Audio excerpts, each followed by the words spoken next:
Here we go. Welcome, everybody. I'd like to invite Katie to the show. Thanks for being here. Excited to talk about your symptoms. There's lots of them. I'm excited to be here and chat with you about it as well. Awesome. Yeah, give me the gist of what was your perfect storm about? What was that, moment where you had all these symptoms and what were they? Yeah, I would say my like first major, I would say perfect storm or symptom was around chronic pain and pain in my Hmm. knee. I had a lot of other symptoms kind of develop along the way later, but at the beginning I was working.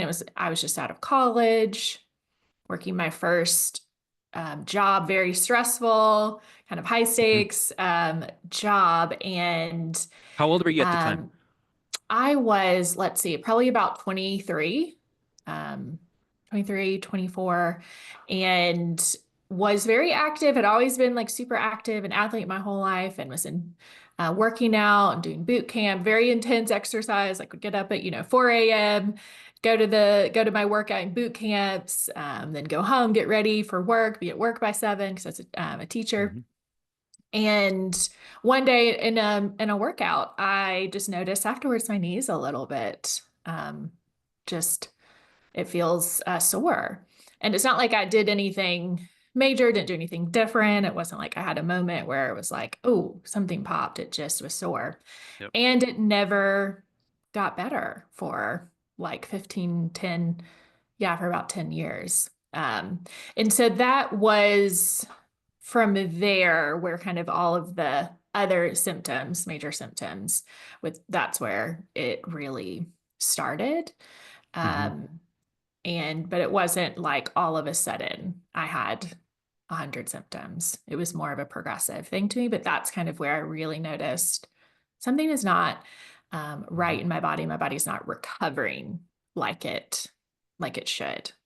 But of Right. course, that before that, even as a child, I think I had some like mild chronic fatigue syndrome most of my life, was always Hmm. very, very anxious, had a lot of anxiety, but nobody really called it that Hmm. or um, kind of nobody really, we didn't do anything about it. It was just, oh, Katie's a little high strung at Yeah. times. Did you Um, have any, I guess we'll go back to the symptoms, but did you have any situations in life as a kid that events or a parent that was narcissist or toxic relationships that maybe fueled the alarm state? no, I didn't. Hmm. And I think that was what was kind of confusing for Hmm. so long. It doesn't, and I don't mean that I didn't have any trauma. Now Right. I know. Looking back, there was significant amount of childhood trauma, but it wasn't Okay, that's like that's it. the meat potatoes that I want to talk about Yes, because I want to show yes, people, looking back, here's the stuff that brought you here. You're not crazy. You're not broken. There's a reason why this stuff happens, and that's why I like to ask people, can you pick out what filled your bucket? yes, yeah. And it's like now I can see that when I understand more of complex trauma and like that kind of low grade chronic Hmm. stress. And I have been in that state for my whole life. But I mean, growing up, my mom and dad, they divorced. My parents divorced when I was 18. Hmm. But we're together my whole life and just very present, very physically present, very like you asked anyone, they would say, man, your parents were very loving, like very much loved me, were Yeah. there. Like dad was the coach of all of my sports that I played. Mom was like, Yeah. anything that I wanted. But I, as I've kind of started to unpack, over the last years and years of Yeah. my kind of own, yeah, trauma and history. One of my like primary memories from a child, or even just being, I think it was even before I started school. So like a Hmm. toddler is being alone in my room and crying by myself. And even at that toddler age, I knew I need to hide this sadness and these feelings from my parents because it upset. in my like toddler, childhood brain understood it upsets them when I'm upset. So I would like go alone and be with, by myself and have my feelings. And Mm. so So you were it's like, suppressing to people please in a yes. way as a young age. It was like an adaptive behavior. And that makes Yeah, I learned sense, it right? very long. Yeah, it always makes sense. It's like these are Yeah. all I would have done the maladaptive same. It strategies. makes right. You love your Yeah, parents. You wanna, that I don't makes want to sense. make them upset.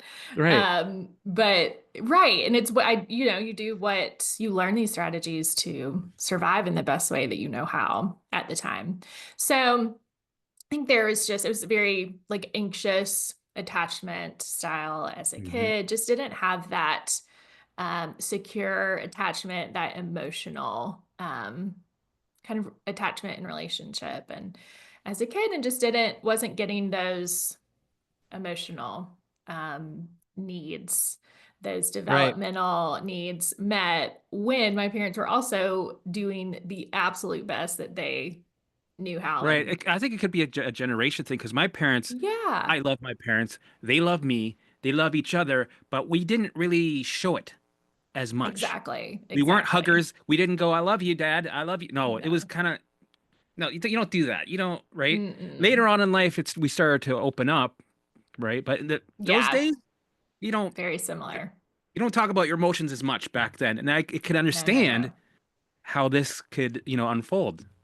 Yes. Yeah. So then that kind of, just developed or maybe different developmental strategy of very intense perfectionism and this need to Mhm. like be the absolute best at everything, like number one or nothing. It was this like really crazy fear of being anything but um Yeah. the best. If you weren't the absolute best at something, that was a failure. So that fueled a lot of Yeah. um anxiety, perfectionism, overachieving Right. through really my What about whole the symptoms life. themselves? Did they also feel, um, you know, to ruminate about the symptoms, analyze, try to fix them when they started to creep in? Like first it was a knee thing, then it was, more and more things came in. Did you, have that inner battle of dealing with the what if thoughts of these symptoms? Oh, definitely. Yeah, Yeah. definitely. I mean, brought my whole personality to this Yeah.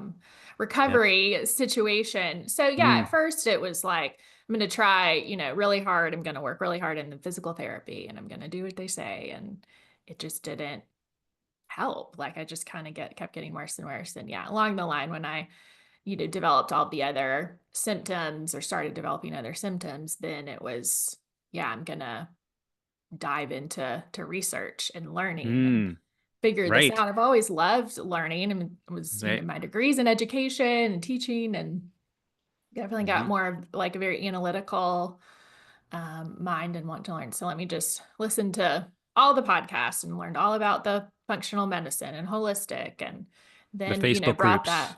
Oh, yes. Yes, the Facebook groups. Let's go down I've those gotten rabbit holes or Oh, absolutely. Absolutely. Yes. And so looking up all the different things, and I even, after I recovered, went back into some of them and was like, guys, there's a way to heal. yeah. Like, you need to Yeah, yeah. know about How did this. that go? And not Did they well. block you? Yeah. They did. They kicked me out. They kicked me out. They were like, this, she's, whatever, scam and Right. trying to, Scam move. how dare you try and, Oh, like, how dare you try and do this? And I'm like, I'm not selling anything. I just want you to know it's possible to heal. And yeah, there's some really interesting a lot of comments. And Facebook then I Karens got on there.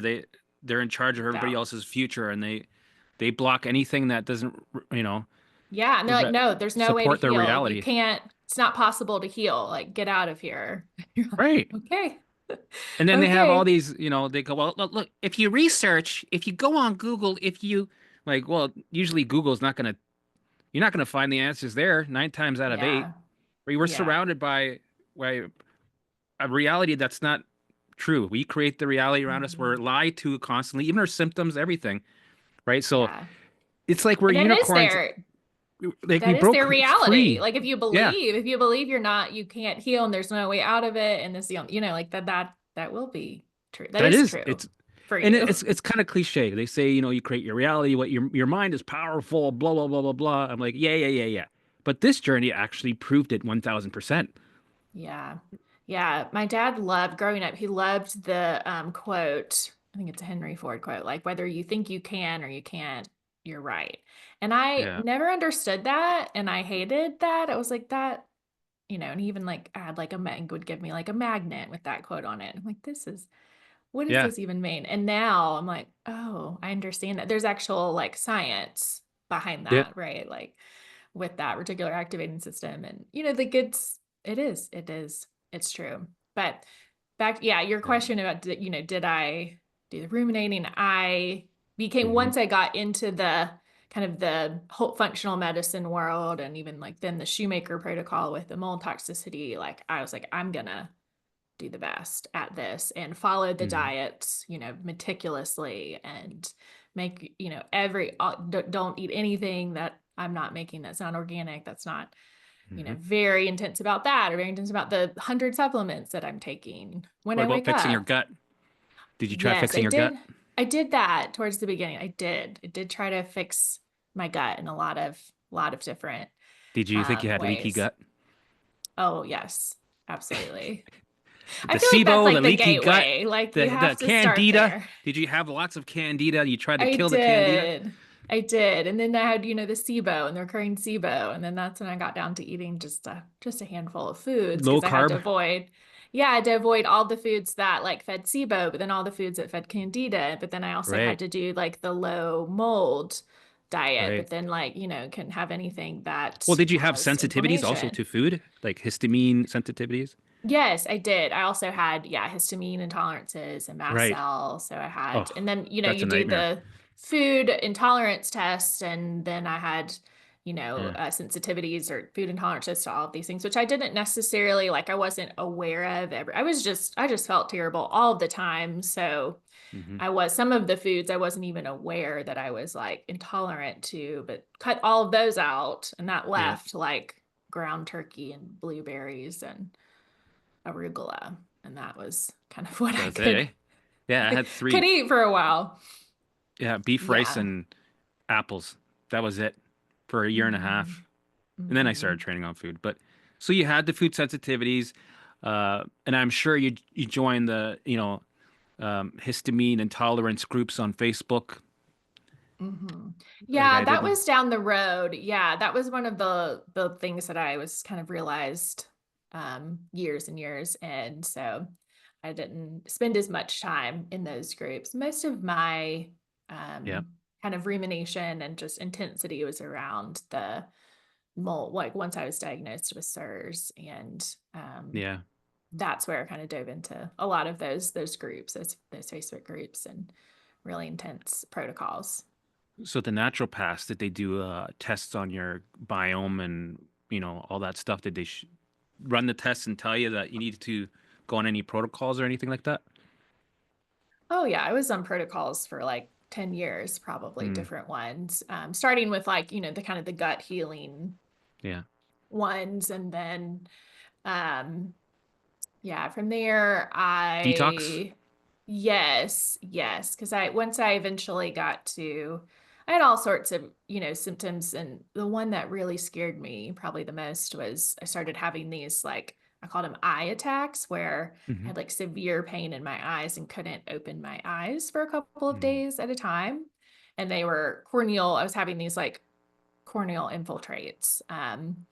And ended up from that being diagnosed with an eye condition called limbal stem cell deficiency. And that really scared me. I was like, we got to do like call in the big guns for this. And at the time, I had just gotten into learn about functional medicine. And I found the yeah. doctor that I thought was like the head, the like top functional medicine doctor. And so flew to his clinic in Massachusetts and I'm like, he's gonna figure this out. Yeah. Um, and that's when they diagnosed me with CIRS and Marcons and Sibo and all of the things. So I started, and they did give me, yeah, some protocols, basically just like supplement and diet protocols. And I was like, then I started researching, what is Yeah. this mold toxicity CIRS thing? And then that's when I found the Shoemaker protocol and Shoemaker And that certified was doctor. And I later was on like, down your journey of finally finding the mm-hmm. answers. Yeah, So I that was how many about years? 6 years in. So I had Okay. about 6 years of It when I took was in time to like get there, eh? That's just the way it is. I was in like severe chronic pain every Yeah. day. And by that point, severe kind of debilitating fatigue and brain fog and sure all the Let's go over the gut symptoms while we're stuff. here. Here, I'm gonna try to see if I can minimize the screen. Okay, I'm gonna minimize that. Okay, so you sent me the symptoms. I'm gonna put them in the description for people to read. You had the chronic pain, knee, hip, back, of course, leg, whole leg.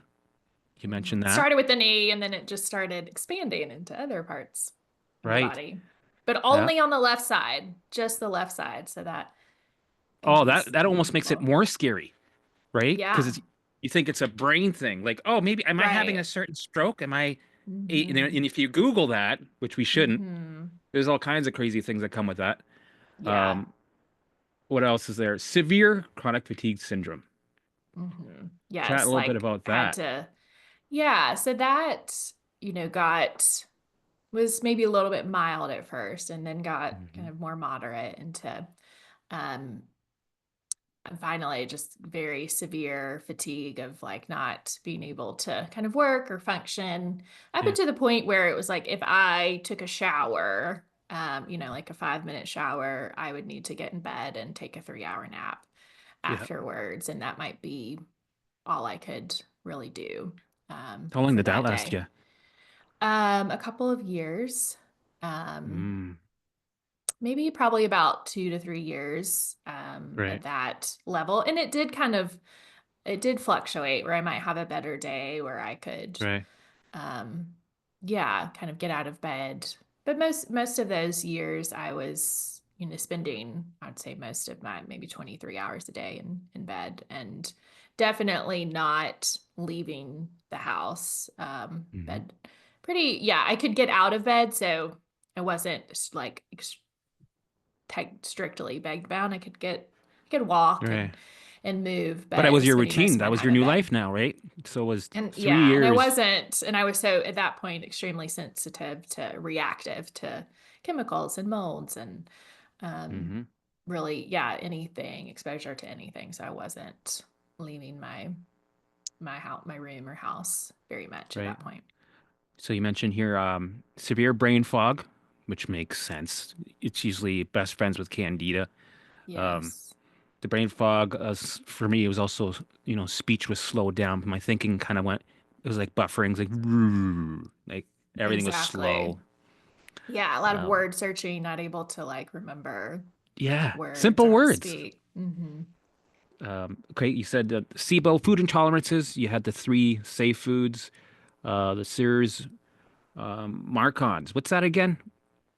Marcon. It's like a form of kind of like staph infection in your kind of nose sinuses. It's Oh, goes hand okay. in hand with the SIRS. Most people that have SIRS, if you test for the Marcons, it's you have that as most people have that as well. So I had Okay, recurring good to that, know. just like I would Yeah. treat that and then it would come back and then you would treat it and come back and so That's kind of like with people dealing with UTIs that come with pelvic floor pain. hmm. Women that usually have that reoccurring UTIs. I hear that everywhere. That's like a classic, Yeah. Hmm. mind body thing. And eventually it stops coming back and it's gone with confidence. What else we got? We Yes. got mast cell activation syndrome. The big one. That one's Yes. a lot of fun. Yes. Yes, on top of everything else, let's Yeah, add let's that add to this the massive list. thing. Yes. And Hmm. then you had the anxiety, depression, of course, Hmm. eczema, right? And the mild POTS, I had the same thing. Mine was mild. Yeah. It wasn't where I was in a wheelchair where I had to lay down all Right. the time, but Yeah. Same. it was like maybe I'd say a 4 out of 10, right? Yeah. Yeah. Same. Awesome. And then you had the mild OCD, which Hmm. makes a lot of sense. It Yeah, just I comes with didn't know. Yeah, it's like yeah, I didn't know that that's what it was, but those kind of like intrusive thoughts and fears and right. worst case scenarios and like looping thoughts. I just thought that's how that's what it was supposed to sound like inside of your Yeah. brain. So Oh, I what had did you, chemical sensitivity as well. right. I don't think I had MCS. that on Yeah, the I had that list, too. but Yeah, um, you have a lot of similar symptoms to oh what I had. yeah. So, Mhm. that's interesting. So the multiple. Okay, so let's talk about uh what what you did to recover, and then we'll go into the details of like what a day to day, like what a week was, so you can kind of because people want to know the more the details, and I like to Mhm. cover that. So when was it that you found, the space type of work, mind body Yeah. space? Yeah, so I found that about 8 years into after I'd started having the chronic pain in my knees, about 8 years later, Mm-hmm. and I had was doing the intense avoidance from Yeah. mold, like the Shoemaker protocol, intense avoidance, and doing, all the daily saunas and coffee enemas and diets, all of that thing. And I Yep. was just, my symptoms were getting worse, even though I moved across the country to a drier climate and got rid of all of my possessions and moved Yep. into, a safe house and didn't get exposed to anything because I didn't go anywhere. My symptoms just kept getting worse. And so I think I was at that point where I I had realized like there's nothing else. Like I thought that there was Mm-hmm. really no no hope besides the next step was to go. I was like, well, I could go live in the desert. Maybe I'll just Mm-hmm. go live like in a camper or in a tent in the desert and see if that helps. And I was getting IVs, like like high doses of like, I think it was vitamin C or other nutrient IVs. And that would help my brain fog decrease a little bit for a few hours. And so every Yeah. once in a while, I would do that. And I was getting one of those one day in a doctor's office. Mm-hmm. And they brought another patient into the IV room, and it was just me and her. And I started a conversation with her, which was very bizarre because that wasn't my normal, it wasn't like I was this outgoing, let me just chat with lots of people. Like I'm Yeah. not feeling well. I don't want to expend Right. energy. But I started talking to her, and she was telling me that she actually had a lot of similar diagnoses and had CIRS. And I was like, I'd never met anyone that had even heard of these things outside of just like, these online communities and Facebook groups, but never met anyone in person. And so we started talking, and she brought up, well, have you tried brain retraining? Have you tried this Mm-hmm. program called DNRS? And I had heard of Mm-hmm. it, but in one of the groups, I'm sure somebody brought it up. I'd heard of it. Right. It'd come up in my as I was researching things, but I was like, that sounds kooky. Like that sounds hokey. Like Mm-hmm. that's not for Yep. me. But she had the DVDs back in the day. They had DVDs. There was Yeah. no online program. She's like, you can borrow them if you want. You can try it. And so I was like, why not? I was desperate enough to give it a try. And so that's how I discovered brain retraining. And that's what Yep. ultimately that was my introduction to this kind of mind body healing world. And started there and started noticing some like really, really small shifts pretty soon. And so I was like, okay, maybe there's something to this. I'll give it a try. Mm-hmm. And then, so you stuck with it. How many years were you on that journey with the brain retraining? Um, about probably about a year, Yeah. on and off at first. Yeah. And then I did it pretty consistently for about 6 months, Mm-hmm. towards the end of that year. And in those 6 months, after, well, probably about 4 to 5 months, had most of my symptoms were either drastically reduced or gone.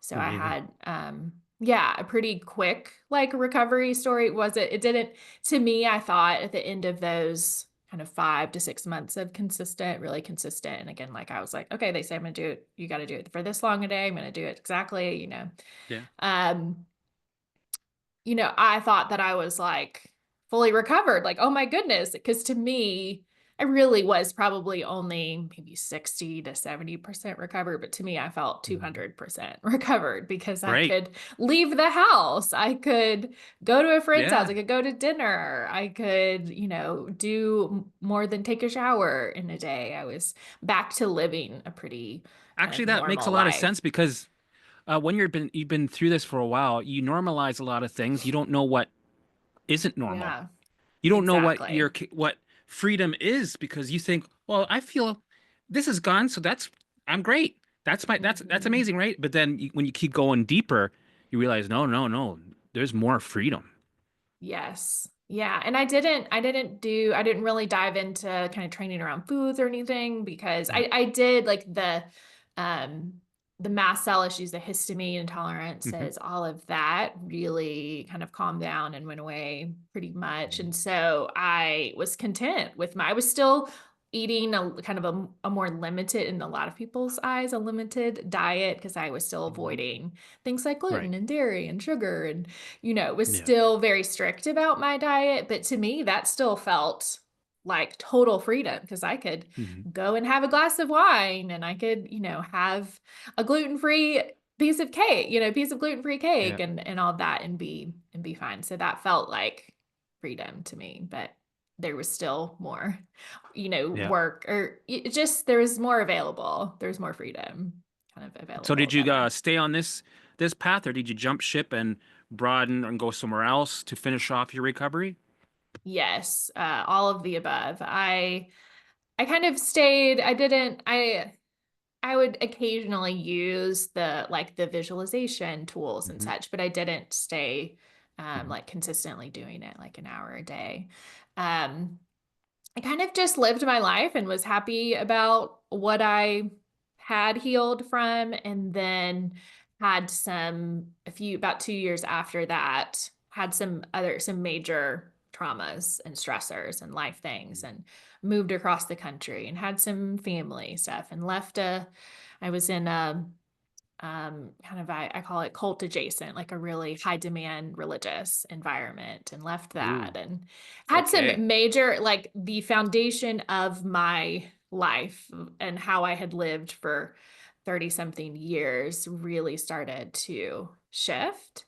Yeah. And so that kind of catapulted me, forced me into expanding my horizon and just interest. And I was like working as I was doing some coaching. So I had like some brain Mhm. retraining coaching. So I was always interested in learning more and exploring these other modalities and such. So Right. but it was about that time and that I started learning about IFS and parts work and somatic tools and such. And I noticed like it wasn't that all of my symptoms didn't come back. I didn't have sensitivities to mold or anything like that. But I did notice that if I would get triggered by, a relational like dynamic or something with work or such, that I would be dysregulated. Like I would notice like dysregulation, or maybe I was more tired, or some of that fatigue I would experience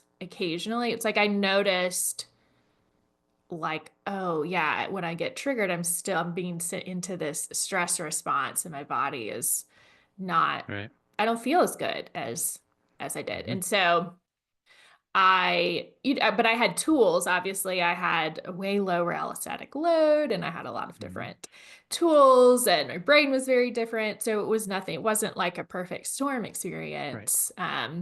Just going deeper, being aware of changing. Yeah. And look, yeah. And now, like through the work that I did with DNRS, it's like my window of tolerance was expanded, my Yeah. capacity to look at some of this Hmm. unprocessed trauma and repressed emotion and patterns, these Right. adaptive patterns that kind of the people pleasing and the high Right. achieving patterns, the perfectionism really got a lot less, lot quieter with my brain retraining. But there was still these maladaptive kind of protective patterns. And so I started exploring that. The IFS and parts work with my therapist introduced me to Yeah. that and started, So you're kind of going at your own pace. You're more exploring it, taking your time with it compared to before you're in survival and you're very mhm, right? But then finally exactly. that's calmed down. You're like, all right, let's take our time. Let's really explore this. Let's allow things to come up and then, go deeper. Yeah. And I didn't, I wasn't really that aware. Like I had done a lot of like inner healing type work Hmm. before that. And I, done therapy, done a lot of inner healing kind of religious through like the religious environment that I was part of. And it was helpful and it was helpful. But I thought that it had dealt with all my trauma. I thought in like a religious way God had taken away all of my inner pain and Yeah. trauma. And then once I got in, started exploring the things, yeah, slowly, in a titrated way with my therapist, I was like, oh, there's stuff still in Hmm. here. Yeah. Uh, there's still, things that need to be witnessed, things that need to be healed and reprocessed. But also with that too, it's like you heal at the root, but then it doesn't, you still have to work on that learned pattern, that neural pathway, that like ingrained pathway of like, this is how I show up in these situations, this is how I act. It's like that automatic, like, You got to oh, really be someone's, aware. You got to really yeah. go, like Yes. really And then look at your behaviors and go, look at how when I want to pick up that biscuit and I'm hungry at 11 o'clock, why am I, right? All these little things, you got to really be the hmm. curious observer, like Annie Hopper likes to say. You really got to be the observer and Yes. watch yourself over and over again, not just on the last Tuesday, but every day. Yes. And then you try to react, then you're like, oh, well, I don't need to do that anymore. I don't need to protect this person's feelings in this way. Like Oh, I can show up differently, but then of course that's different. And so there's going to be that discomfort of this right. doesn't feel safe. We've never done it this way. Feels And really saying no to dangerous. people. Go, I don't want to go out. I don't feel like I don't want to. Instead of making excuses and being able to deal with the Yeah. discomfort of them not Yeah. liking your answer, even with family, and Exactly. standing And up then for learning, yourself. yeah, to learn Ugh. how to be with that discomfort, to learn how to be with, whatever emotion, the sadness. I did not know how to do that. So do exploring that through parts work, somatic tracking, because my Hmm. pain decreased, that chronic pain decreased significantly, but it Yeah. wasn't fully gone. But again, I didn't care. I was like, Right. it's fine. It can be there. But I mean, I did. I wanted it to go away, but it was not my priority. It's like I haven't lived Mm. life in almost 10 years. And so, when I kind of came back to this work, then I started exploring more of that chronic pain world of like the true like TMS Yep.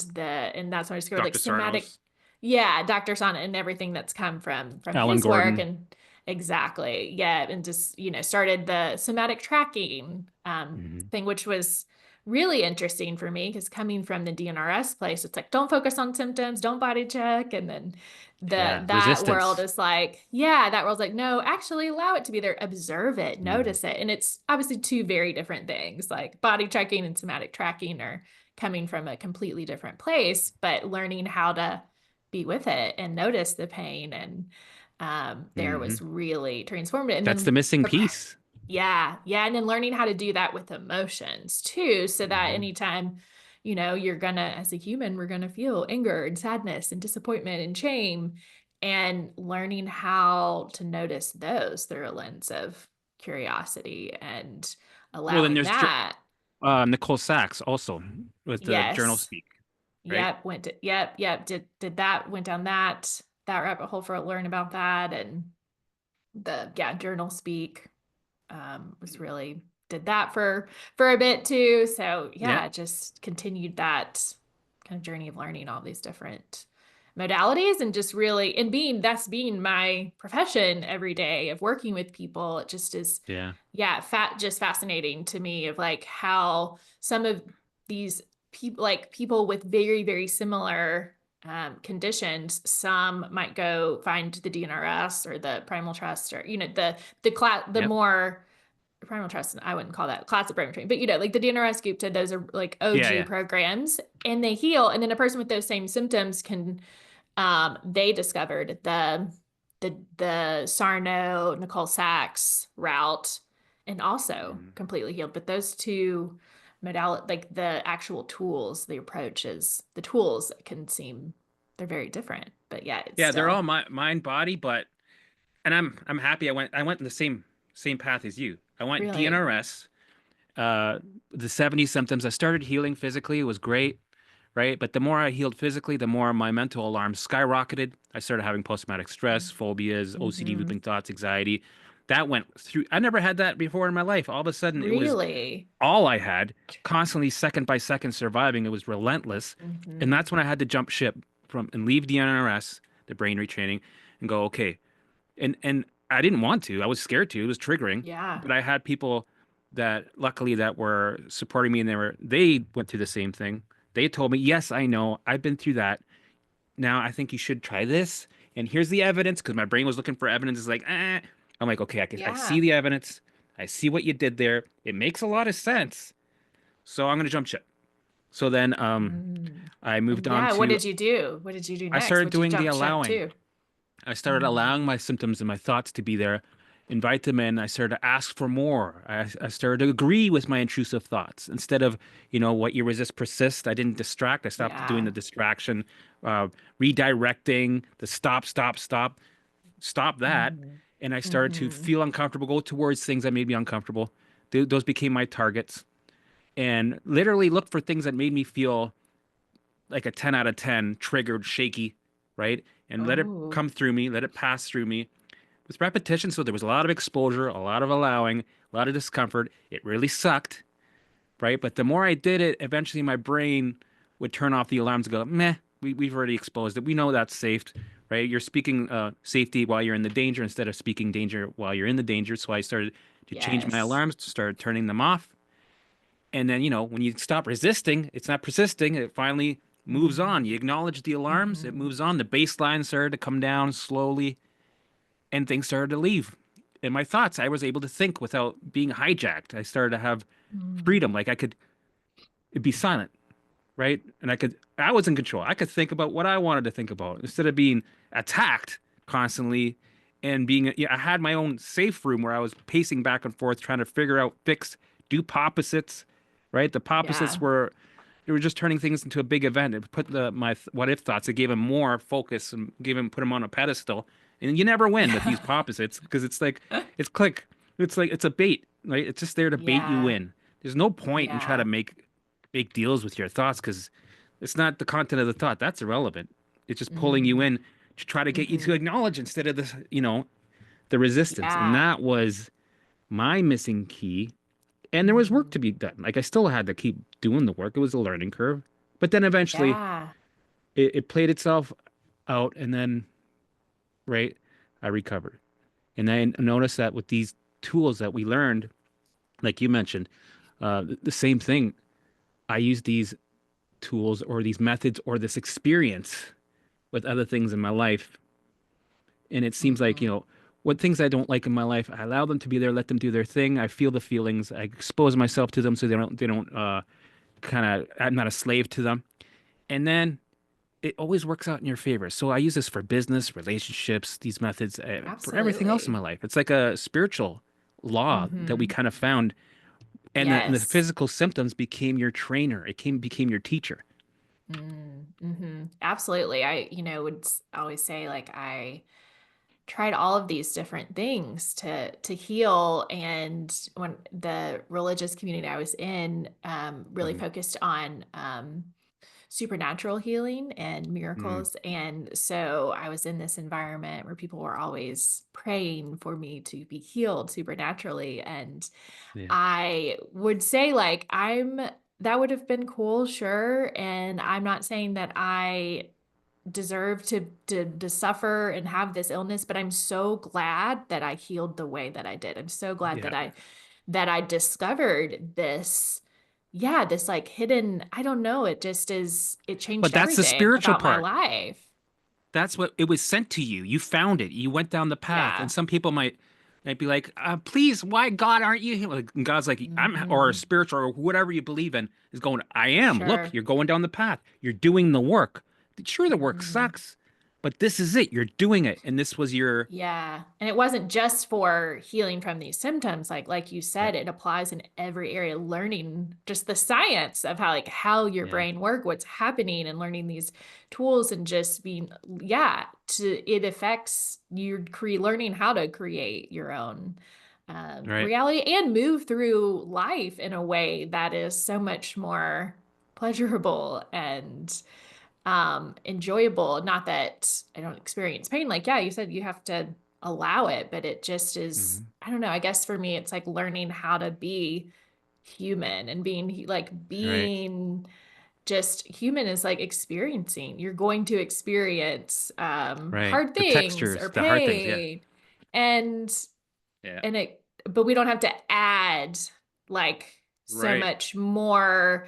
A lot of times it's like we have feelings and emotions about the emotions, and it's like if we can actually Hmm. just observe and be with what's present, be with the shame or the sadness or the grief. It's like, yeah, it's not fun, it's not like necessarily fun, and it's uncomfortable, but it's really the anxiety and the fear and the shame that we put be on top of what we're Yeah, feeling. It's like the feelings about the feelings that can really create so much of just the misery. And it's just yeah. learning how that. And you can do the same thing with being, spiritual, go overdoing it with, meditating, overdoing it with trying to Hmm. be perfectly enlightened. Because then it's like, what's the point of being in this 3D reality if you're not going to Yeah. feel the contrast and the textures and whatever lessons there are? Like you can be Hmm. perfect on the other side, but you're here now. So, Yeah. I'll try my best within reason, but I'm going to be human on this planet. Yeah. It's like it's okay for me to be a human. It's okay for me to Yeah. be human is like ridiculous to say, but I really had to kind of learn that. I guess that's the part of that path of Yeah. healing from the perfectionism maladaptive strategy of like, no, Right. it's actually okay for me to just to be. Yeah. So I guess for me also, because I want to go over what was your day like in the beginning of your journey. So I guess we'll do two examples because they're going to be different. My routine was different in the beginning. Let's say an example of a day compared to near the end and now. So let's make up two quick examples. What was your day like when you're in the middle of the DNRS journey? And then we'll Mm. do one how it's maybe a year ago. Oh, okay. Um, in the height of the DNRS Hmm. days, I would wake up and make my tea or coffee, go back to my room, and I would every single morning do this like 12-minute yoga stretch video. And then I would do a DNRS round. Hmm. And I'm gonna jump to the nighttime, then I'll come back to in the middle. And then Yep. every night before I would always do a DNRS round before I went to bed. And then I And round for would, anybody who's not sure what a round is, could you explain just in case people are like, yeah, "What's a round?" yeah, exactly. It is the main like tool that you learn how to kind of redirect, interrupt your thoughts and use some neuro linguistic programming and then visualizations Mhm. to produce like a certain helpful neurochemistry. So we just call all of that together. We just call it around, and it takes about 15. For me, it took about 15 minutes to do this. And Cool. so I would typically do these rounds 4 times a day. So my routine, between waking up and bedtime, the rest of the day I was not for the beginning part was not working, was not doing anything Mhm. but healing. So I was during the days would do these rounds at different times of the day when I felt maybe my when I had time or when I felt symptoms Mhm. coming up.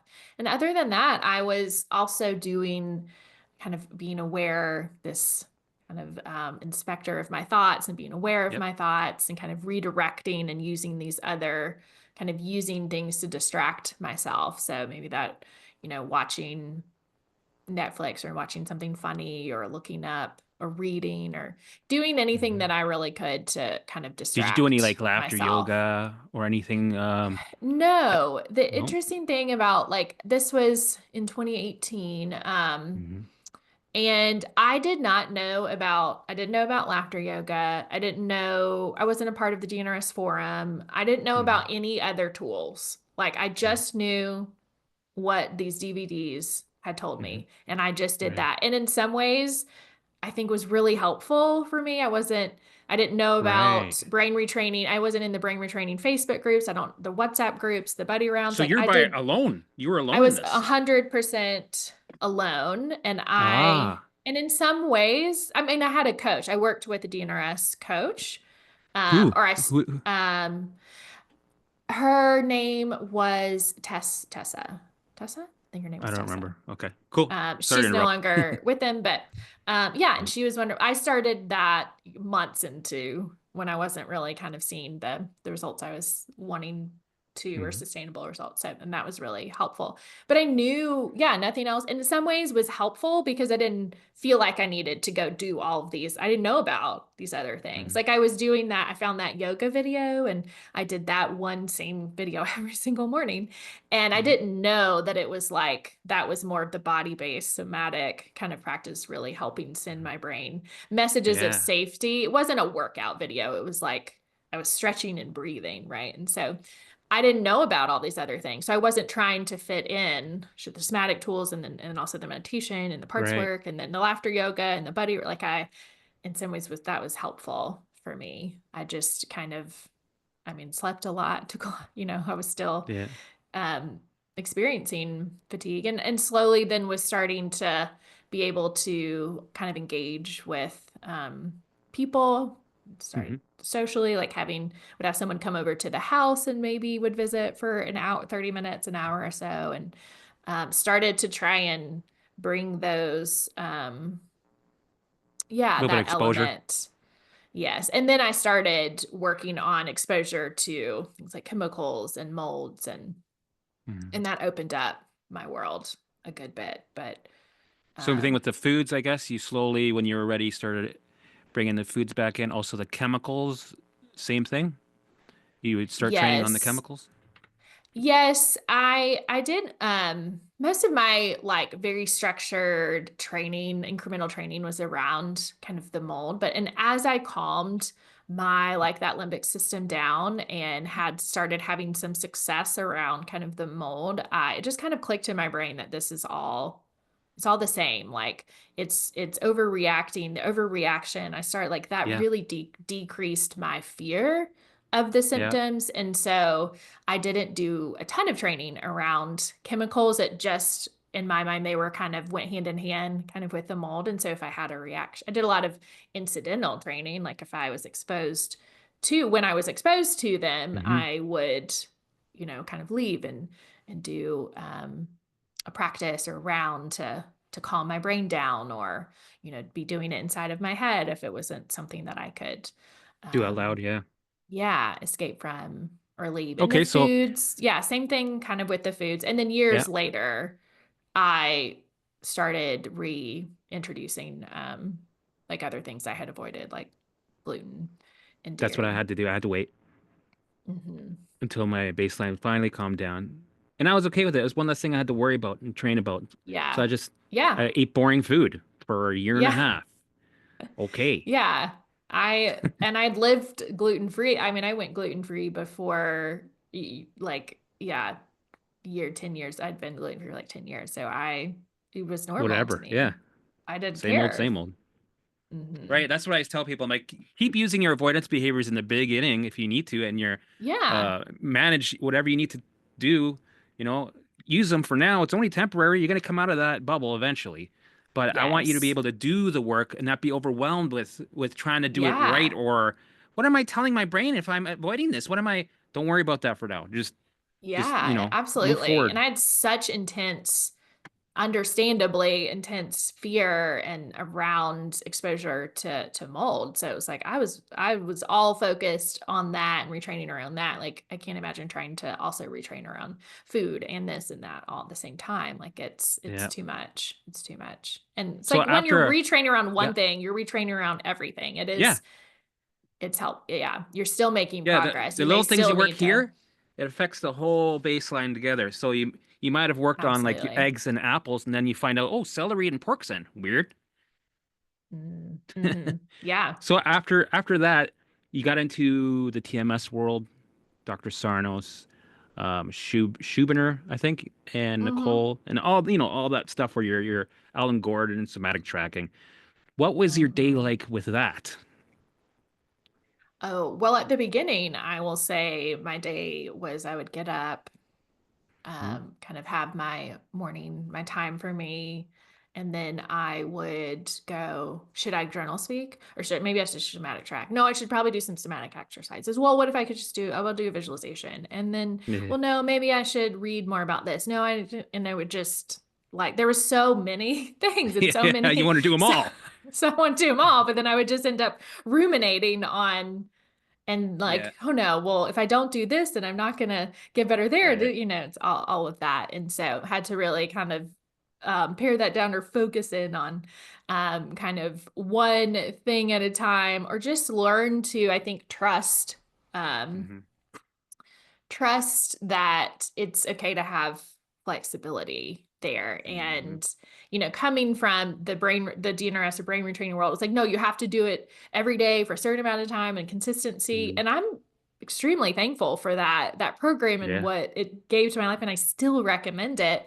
But it's like you can get caught in it becomes almost can become using those tools can become the compulsion. Like it can be that can become like the thing of like, yeah. I have to do it. You're not facing to erase anymore. You're tapping Hmm. to get rid of that discomfort. Oh fuck, I feel like let's Yeah. tap it away. Let's tap it away.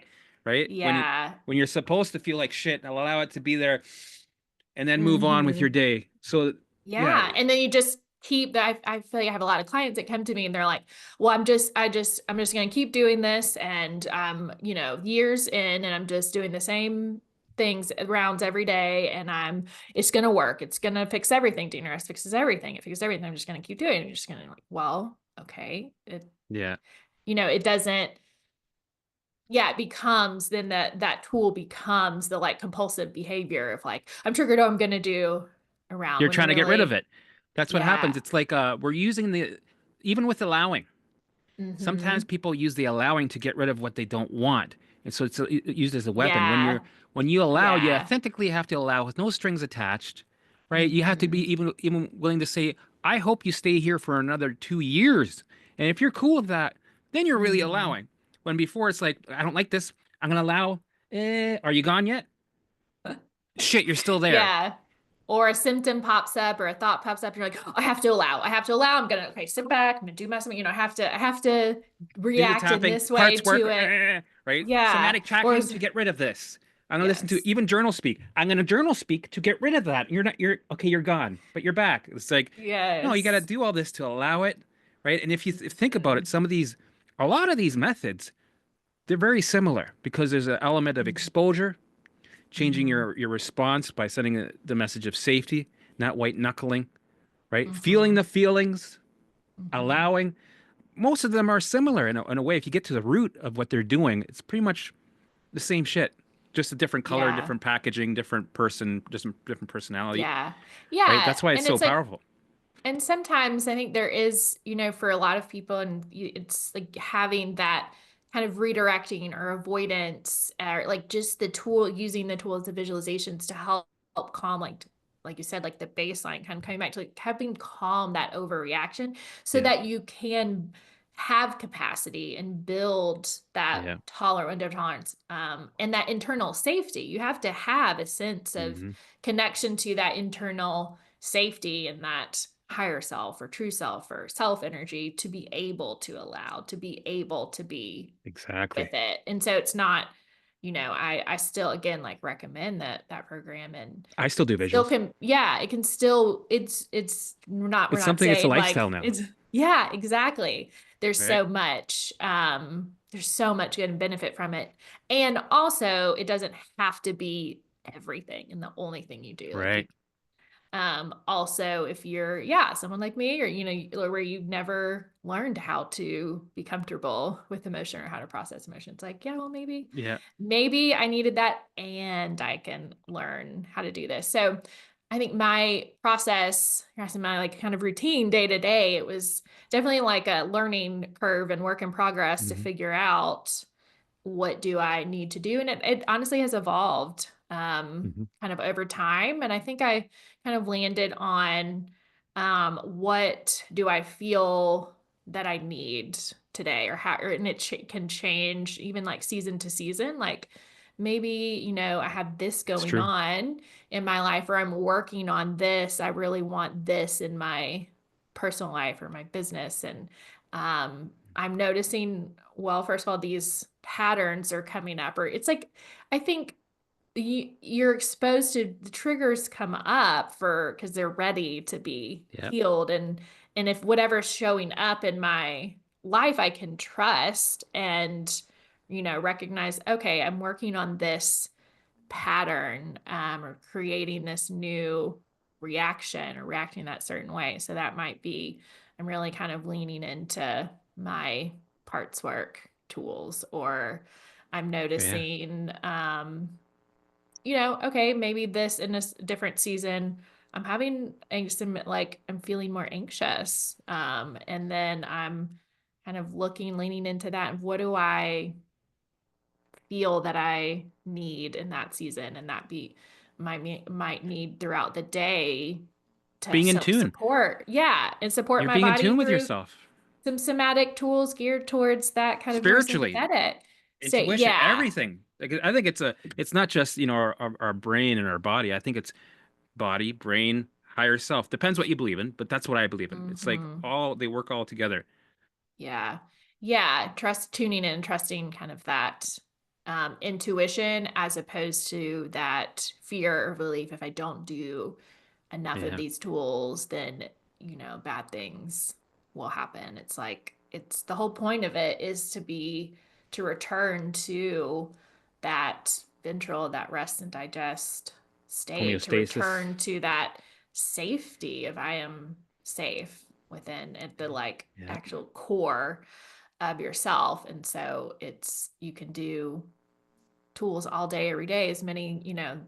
visualizations or somatic tools as you want. But if it's coming from that place of I have to do, I'm not safe, I have to do this, or else, like it's just we're kind of just running in a circle here with activation and then using tools. And so, Then you're always going to be having to do a program to, because life's going to keep throwing us curveballs, mhm, right? For me, I'd rather have it as a lifestyle and, uh, you become, in a way, this journey has made you your own master where you're in charge. You're the one in the cockpit and, life's going to mhm, suck. I'm going to have symptoms come up. I'm sure when one of my dogs dies, one of my parents passes away, right? It's going to mhm. drag me in, but I have the tools that Yeah. I can handle it, right? Yeah.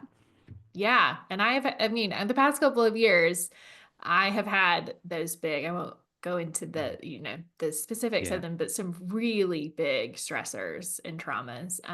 And that were, that are outside of my Yeah. control. There's plenty of things that we cause our own stress to, but Yeah. like some, just like life happens and it's hard, and I'm still like I'm still okay. And I think in those seasons, in this season, my routine, the one thing that I am really consistent about is I have a standing appointment with my IFS therapist every week, because I find Mm. that, and that's not prescriptive. I'm not saying everyone needs to do that. I do that because I find that really supportive and Yeah. helpful. And it's not like Well, I'm people not like in to go to yoga, crisis. people like Yeah. hockey, people like to go to church, Mhm. whatever, right? Exactly.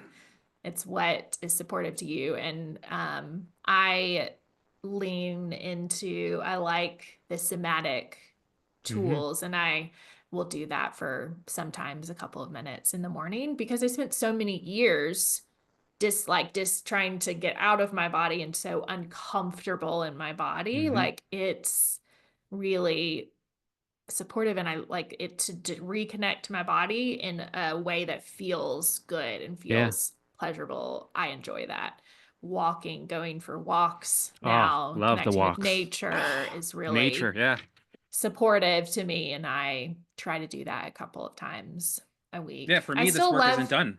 This was like yeah, I still have more layers. I don't want to let them come up. Let the brain send it to me as it wants to. Maybe in yeah. 5 years, 10 years from now, who knows what I'll discover Mhm. when I'm 70, right? Yeah, it's like it's that. There's always more people always ask me, are you fully recovered? I'm like, what does that even mean? There's always I'm not chronically ill anymore. I don't have Right. chronic symptoms, It's not the but symptoms anymore. It's something else that we're.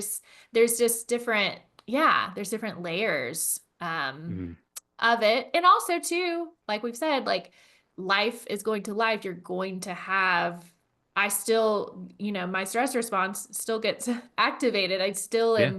am, Hmm. getting activated for different reasons, different days. We live in a world where we are exposed to toxins and things. That It's a allostatic good thing. load is Yeah. still building, and it's like, It's if an alarm you're, system. It's telling you where you're at. And thank you. yeah, I need you to tell me that yeah, so I can make yeah. adjustments. It's not a bad thing. It's not a good thing. It just is what Hmm. it is. And people might, think, oh my God, that's not good. No, it tells you where you're at. If you get, I don't get the flu or the or seasonal cold anymore like I used to. But if I do, Hmm. doesn't mean like that I'm a failure. It just means that the brain's communicating. We're having a communication loop here. It's telling me where Yeah. I'm at. You know what? Pay attention to this helmet. Oh yeah, yeah. I haven't been aware of that. I've been, focused too Hmm. much on this thing and that thing. That's been not good. Okay, well, I'm gonna start to adjust. And thank you. Hmm. That's it. Hmm. Yeah, exactly. And like it's more of a maintenance. It's like you want to get in shape and like get really buff and in shape. Like that might Mm, require some intense work at the front. And then but then you reach your goals, your fitness goals, and yeah. it's not like you're done. I'm done. Yeah. And then you're just gonna No, stay yeah. like Fuck that it. forever. Yeah. There's maintenance, Yeah. to that. Keep And that knife so sharp. Keep those tools sharp. Keep the brain, it's not yeah. over. Keep going.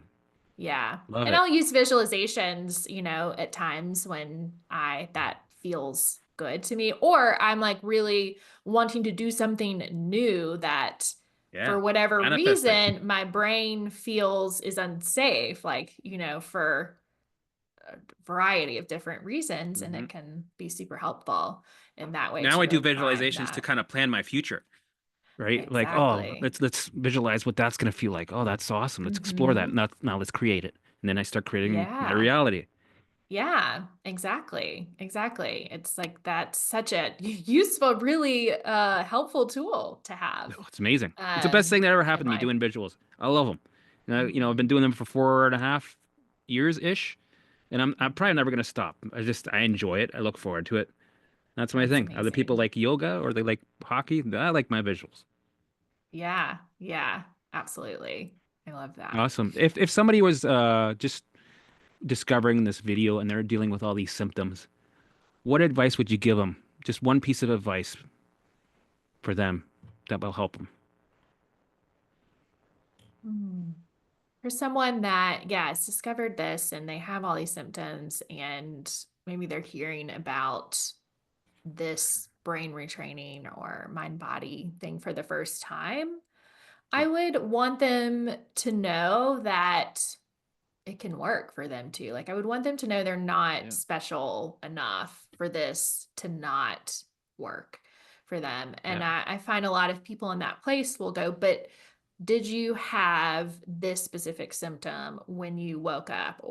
But what about, have you Yeah. heard of someone who had this symptom at 3 o'clock every day Yeah. in their left eye? And if not, I don't think it'll work for me. And I understand that. I don't say that from a me place, but like that is, yeah, that's what the brain is going to do. Try and Yeah. look for reasons Evidence. Yeah. why, evidence of why this would work or evidence why it would not work.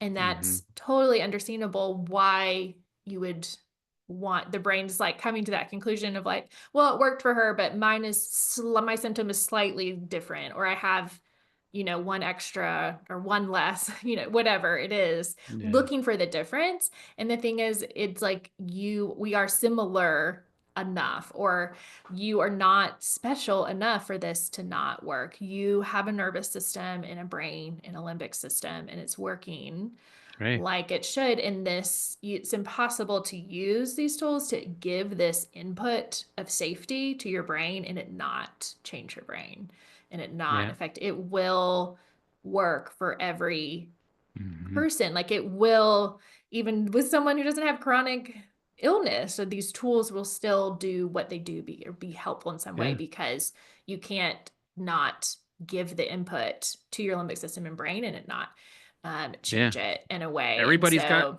everybody's got the same hardware. It's just the software that's up to you to implement. mhm. How are you gonna program it?